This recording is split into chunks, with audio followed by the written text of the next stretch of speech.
Good morning बच्चों। हम लोग 11 पाठ पढ़ रहे थे, कोई नहीं पढ़ाया। आज हम उसी में आगे की पढ़ाई करेंगे। कहीं रहे कैसे भी मुझको प्यारा यह इंसान है, मुझको अपनी मानवता पर बहुत बहुत अभिमान है। अरे नहीं देवत्व, मुझे तो भाता है मनुजत्व ही, और छोड़कर प्यार नहीं स्वीकार सकल अमरत्व भी। मुझे सुनाओ तुम न स्वर्ग सुख की सुकुमार कहानियाँ, मेरी धरती 100 स्वर्गों से ज़्यादा सुकुमार है। कोई नहीं पराया, मेरा घर सारा संसार है। तो बच्चों, यहाँ पर अभिमान का अर्थ होता है गर्व, और इसी में मनुजत्व मतलब क्या होता है? मानवता। सभी इंसान है ना, सभी मनुष्य को मनुजत्व के नाम से जाना जाता है। ठीक उसी प्रकार से सुकुमार का अर्थ होता है कोमल, मुलायम। तो बच्चों, कहीं रहे कैसे भी मुझको प्यारा यह इंसान है, मुझको अपनी मानवता पर बहुत बहुत अभिमान है। कहने का अर्थ ये है, कवि जो है ये कह रहे हैं कि कोई भी इंसान कहीं और कैसे, यानी कि कैसे भी रहता हो, यदि उसमें इंसानियत की भावना है, लोगों से अपनत्व की भावना है, तो वह मेरे लिए हमेशा प्रिय है। ठीक है, तो इसमें इसका अर्थ यही है कि मेरे लिए यह महत्वपूर्ण नहीं है कि वह आदमी कौन है, कहाँ है और कैसे रहता है, कहाँ रहता है, किस जाति और मजहब का है, किस धर्म को मानता है। मेरे लिए यह सब कोई भी मायने नहीं रखता है। मुझे तो हर इंसान से प्यार है, क्योंकि हर इंसान में अगर लोगों के प्रति प्रेम की भावना है, इंसानियत की भावना है, तो मेरे लिए वह व्यक्ति हमेशा सर्वमान्य है। मैं हमेशा उसकी पूजा करूँगा। मुझको अपनी मानवता पर बहुत बहुत अभिमान है। कवि कह रहे हैं कि मुझे अपनी मानवता पर बहुत अधिक गर्व है, बहुत अच्छा अनुभव करता हूँ मैं। मुझे बहुत अच्छा अपनी मानवता जो है, मुझे इस पर बहुत गर्व होता है, बहुत मान होता है। अरे नहीं देवत्व, मुझे तो भाता है मनुजत्व ही। मतलब कवि जो है ये कह रहे हैं कि मुझे देवत्व नहीं अच्छा लगता है, मुझे तो मानवता ही अधिक प्रिय है। मनुष्यों से अच्छा प्रेम करो, यही मुझे अधिक प्रिय है। मुझे देवत्व की आवश्यकता नहीं है। मानव मात्र का ही मैं क्या हूँ, सच्चा उपासक हूँ, और मुझे वही लोग प्रिय हैं जो अपने अंदर मानवीय गुणों का विकास करते हैं, मानवीय गुण को रखते हैं, लोगों के प्रति प्रेम की भावना रखते हैं, और छोड़कर प्यार नहीं स्वीकार सकल अमरत्व भी। मुझे सुनाओ तुम न स्वर्ग सुख की सुकुमार कहानियाँ। कवि कह रहे हैं कि मुझे जो है कि आप किसी भी प्रकार के स्वर्ग के सुख की मधुर कहानियाँ मत सुनाओ, मैं नहीं सुनना चाहता हूँ। मुझे प्यार, मोहब्बत, भाईचारा, इन सब चीज़ों से युक्त मेरी धरती ही मुझे अच्छी लगती है। यही मेरे लिए स्वर्ग सुख है, और इसी से मैं 100 गुना अधिक मधुर और सुखदायी रहता हूँ। मैं बहुत सुखी हूँ। मुझे बहुत अच्छा लगता है कि इस धरती पर लोग एक दूसरे से प्यार मोहब्बत करते हैं, भाईचारा की भावना रखते हैं, तो उससे मुझे स्वर्ग की प्राप्ति होती है, सुख की प्राप्ति होती है। मैं कोई भी ऐसा कहानी नहीं सुनना चाहता जो कि मुझे स्वर्ग की मधुर कहानी सुना रहे हैं, वो कहानी मुझे पसंद नहीं है। मुझे तो धरती पर रहने वालों की कहानी ही पसंद है। मैं यहीं पर सुख का अनुभव करता हूँ। मेरी धरती 100 स्वर्गों से ज़्यादा सुकुमार है। कोई नहीं पराया, मेरा घर सारा संसार है। कवि क्या कह रहे हैं कि सभी लोग प्रेम भाव से रहें, धरती के सुखों को सामने रह करके उसको सुख को भोगें।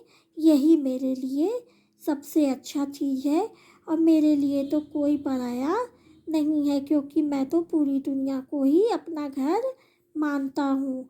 मेरे लिए यही मेरा पूरा संसार है कि लोग एक दूसरे के साथ रहते हैं, एक दूसरे को पूजा करते हैं, एक दूसरे को समझने का प्रयास करते हैं, सबसे प्रेम की भावना रखते हैं। इसलिए मेरा घर सारा संसार है, पूरा परिवार है।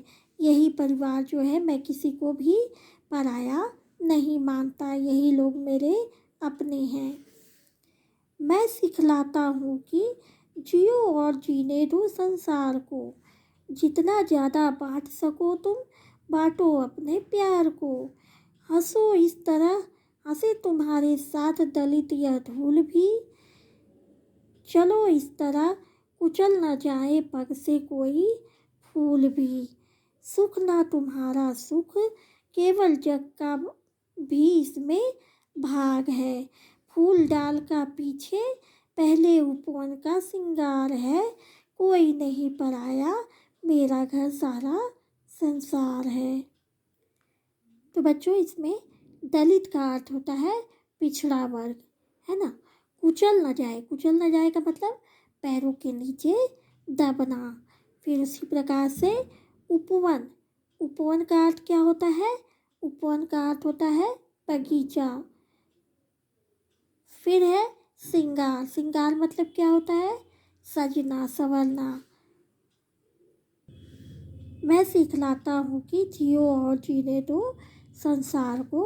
जितना ज़्यादा बांट सको तुम, बांटो अपने प्यार को। कवि क्या कहते हैं यहाँ पर कि मैं सबको क्या सिखलाता हूँ? जियो और जीने दो। इसी की सीख मैं सबको देता हूँ। क्यों?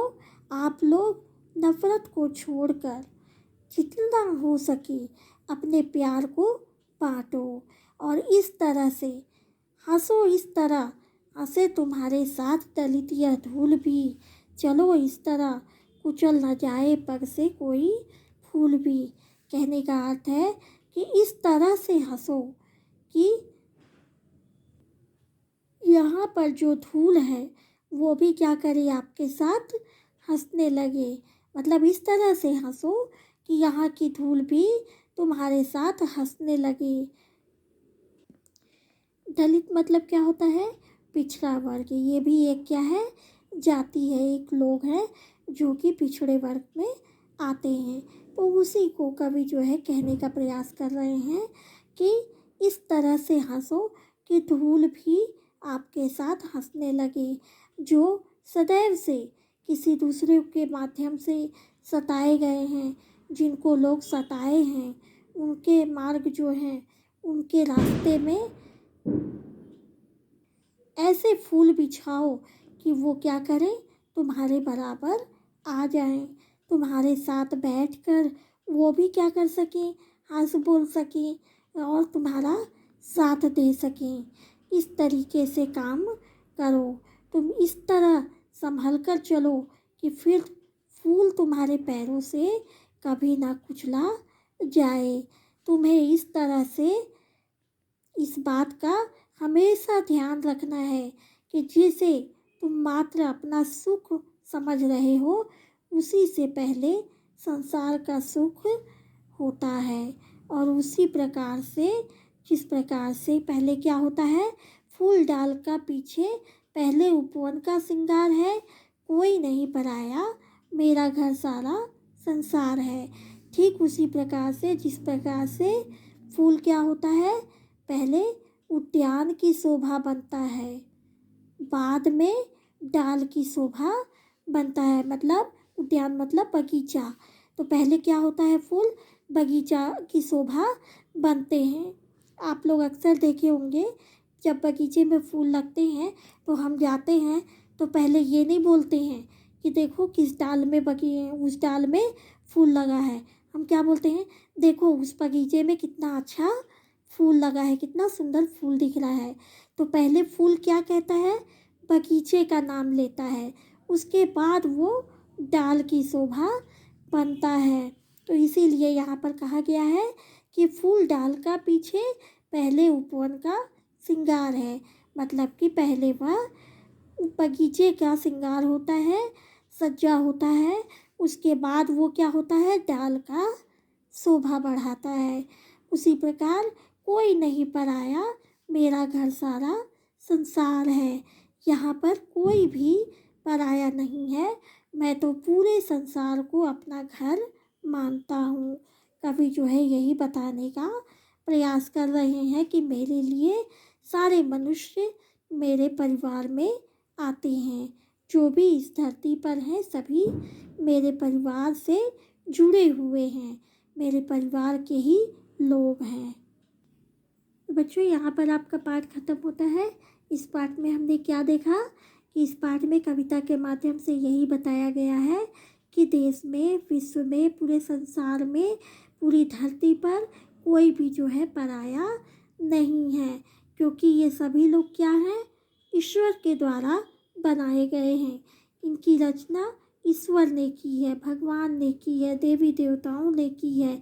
तो इसलिए ये लोग क्या हैं, आपस में सब भाई भाई हैं, कोई किसी का दुश्मन नहीं है, कोई किसी का बैल नहीं है।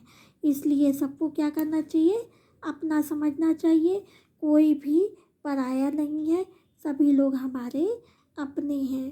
तो इसलिए सबको सम्मान व्यवहार करना चाहिए, सबके साथ समानता का आचरण रखना चाहिए और किसी के भी साथ दुर्भावना का व्यवहार नहीं रखना चाहिए, क्योंकि कोई भी पराया नहीं है।